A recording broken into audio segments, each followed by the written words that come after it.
প্রিয় শিক্ষার্থীবৃন্দ, Hello runners, চলো তাহলে take this আমরা আমাদের video লেসনটা শুরু করি। and open model তো question আমাদের আজকের 23 যে লেসনটা, item সেই 4. লেসনটা সম্পর্কে আমি তোমাদের প্রাইমারি কিছু ধারণা দেব।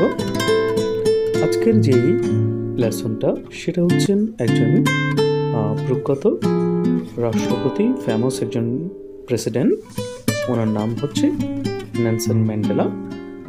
আজকে আমরা তার সম্পর্কেই পড়ব, তার সম্পর্কে আমরা তথ্যগুলো জানব এবং জানার পরে উক্ত তথ্যগুলো দিয়ে আমরা একটা ইনফরমেশন ট্রান্সফার এবং পরবর্তীতে একটি সামারি তৈরি করব।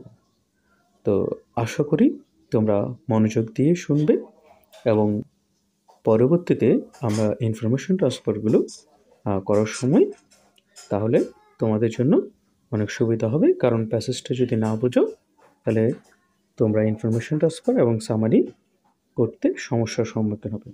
তাহলে তোমরা মনোযোগ দিয়ে শোনো প্যাসেজটা আমি কিভাবে পড়াচ্ছি এবং অর্থ বোঝার চেষ্টা করো। চলো তাহলে আমরা প্যাসেজটা শুরু করি।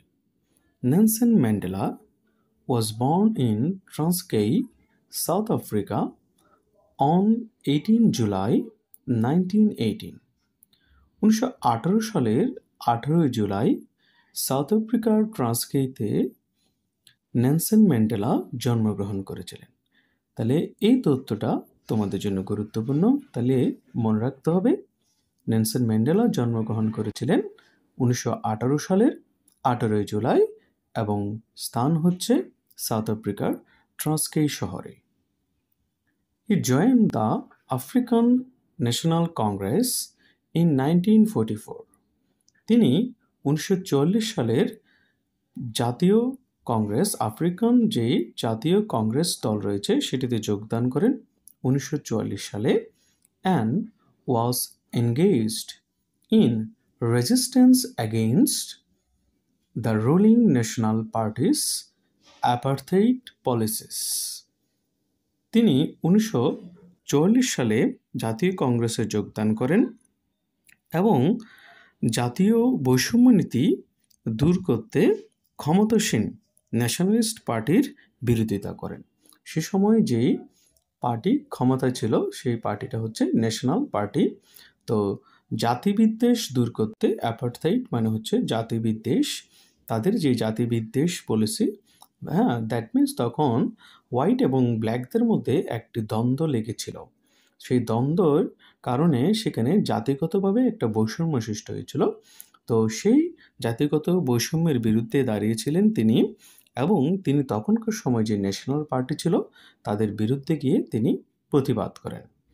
In November 1962, he was sentenced to 5 years in prison and started serving his sentence at Robben Island prison in 1968.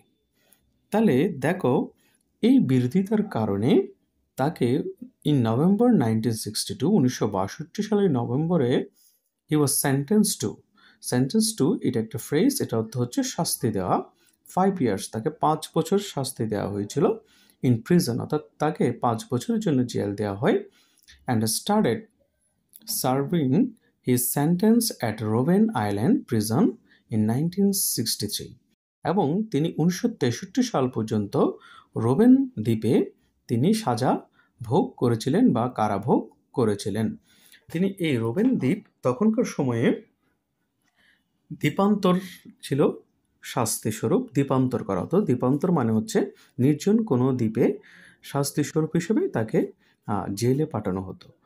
হ্যাঁ, তো এরকম নেলসন ম্যান্ডেলাকেও রোবেন আইল্যান্ড নামক একটি দ্বীপে, সেখানে একটি প্রিজনে, সেখানে একটি কারাগারে 1963 সাল পর্যন্ত বন্দী রাখা হয়।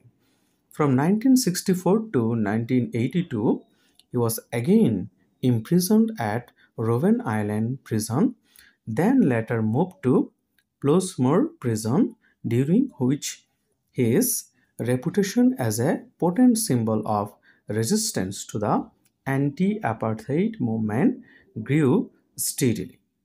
তাহলে তাকে 1963 সাল পর্যন্ত বন্দি রাখার পরে 1964 থেকে 1982 সাল দীর্ঘ সময় আবার তাকে জেলে দেওয়া হয় বা বন্দি করা হয়। হ্যাঁ, হি ওয়াজ অ্যাগেইন ইন প্রিজন, তাকে আবার বন্দি করা হয় অ্যাট রোবেন আইল্যান্ড প্রিজন, সেই রোবেন আইল্যান্ডের কারাগারেই তাকে আবার পাঠানো হয়। দেন লেটার মুভ টু প্লোসমোর প্রিজন, পরবর্তীতে তাকে প্লোসমোর প্রিজন বা পোস্টমোর জেলে পাঠানো হয়, during which his reputation as a potent symbol of resistance to the anti-apartheid movement grew steady. তিনি ওই সময় বৈষম্য বিরোধী আন্দোলনের একজন নেতা হিসেবে ধীরে ধীরে কি করতে লাগলেন, পরিচিতি পেতে লাগলেন। আর সে সময় তিনি কোথায় ছিলেন, জেলে ছিলেন। তিনি 1964 থেকে 1982 সাল দীর্ঘ সময় তিনি জেলে কাটান। রিলিজ ফ্রম প্রিজন ইন 1990, 1990 সালে জেল থেকে মুক্তি পেয়ে Mandela won Nobel peace prize in 1993, 1993 সালে তিনি শান্তিতে নোবেল পুরস্কার পান। অর্থাৎ তিনি 1990 সালে জেল থেকে মুক্তি পান এবং 1993 সালে শান্তিতে নোবেল পুরস্কার পান। Was inaugurated as the first democratically elected president of South Africa in 1994, এবং তিনি 1994 সালে প্রথমবারের মতো গণতান্ত্রিকভাবে সাউথ আফ্রিকার রাষ্ট্রপতি নির্বাচিত হয়েছিলেন। He is the author of the international bestseller long walk two freedom and conversation with myself. তিনি কি হয়েছিলেন, he is the author of the international bestseller, অর্থাৎ আন্তর্জাতিকভাবে বেস্ট সেলার, অর্থাৎ তার বই, দুটো লেখা বই, একটা হচ্ছে লং ওয়াক টু ফ্রিডম আর একটা হচ্ছে কনভারসেশন উইথ মাইসেলফ। এই দুটি বই আন্তর্জাতিকভাবে সর্বোচ্চ বিক্রি হওয়া বই ছিল। Nelson Mandela was the first black president of South Africa. Nelson Mandela ছিলেন সাউথ আফ্রিকার প্রথম কৃষ্ণাঙ্গ রাষ্ট্রপতি। He was in prison from 1960 to 1990, তিনি 1962 সাল থেকে 1990 সাল পর্যন্ত জেলে ছিলেন। He became President of South Africa in 1994, তিনি আফ্রিকার রাষ্ট্রপতি নির্বাচিত হন 1994 সালে, and retired in 1999, এবং 1999 সালে তিনি সেখান থেকে অবসরে যান। He has spent 27 years in prison for trying to overthrow the pro-apartheid government. তিনি 27 বছর চেষ্টা করেছিলেন যাতে একজন জাতি বিদ্বেষহীন সরকার প্রতিষ্ঠা করতে পারেন। After he left prison, he work to achieve human rights and a better future for everyone in South Africa. জেল থেকে মুক্তি পাওয়ার পর তিনি মানুষের অধিকার আদায়ের জন্য বেরিয়ে পড়েন এবং সাউথ আফ্রিকার মানুষের একটি সুন্দর ভবিষ্যতের জন্য তিনি কাজ করেছিলেন। Nelson Mandela died on 5 December 2013 following a long illness. তিনি নেলসন ম্যান্ডেলা 2013 সালের 5 ডিসেম্বর মৃত্যুবরণ করেন, তিনি ফুসফুসের রোগে আক্রান্ত হয়ে। So, dear students, we have already discussed the passage. So, let's fill up the table with correct information from this passage. Dear students, আমরা একটি ইনফরমেশন ট্রান্সফার দেখতে পাচ্ছি, একটি টেবল দেখতে পাচ্ছ তোমরা, যেখানে 1, 2, 3 দিয়ে কতগুলো ফিল ইন দ্য ব্ল্যাঙ্কস রয়েছে, যেগুলো আমাদের ফিল আপ করতে হবে। আমরা আগেও করেছি এ ধরনের ইনফরমেশন ট্রান্সফার, তাহলে তোমরা নিয়মটা তোমাদের জানা আছে। আমাদের কি করতে হবে, উপরে যেখানে হু হোয়াট লেখা আছে সেখানে ব্যক্তি বা সেই ঘটনাটা লিখতে হবে, যেখানে হোয়ার বা প্লেস দেওয়া আছে সেখানে আমাদের প্লেসের নাম লিখতে হবে, এবং যেখানে হোয়েন থাকে সেখানে আমাদের ইয়ারের নাম লিখতে হবে। তাহলে আমরা এখন আমাদের পরের স্লাইডে আনসারগুলো তোমাদের জন্য আমি দিয়ে দিচ্ছি, তোমরা সেখান থেকে দেখে নাও।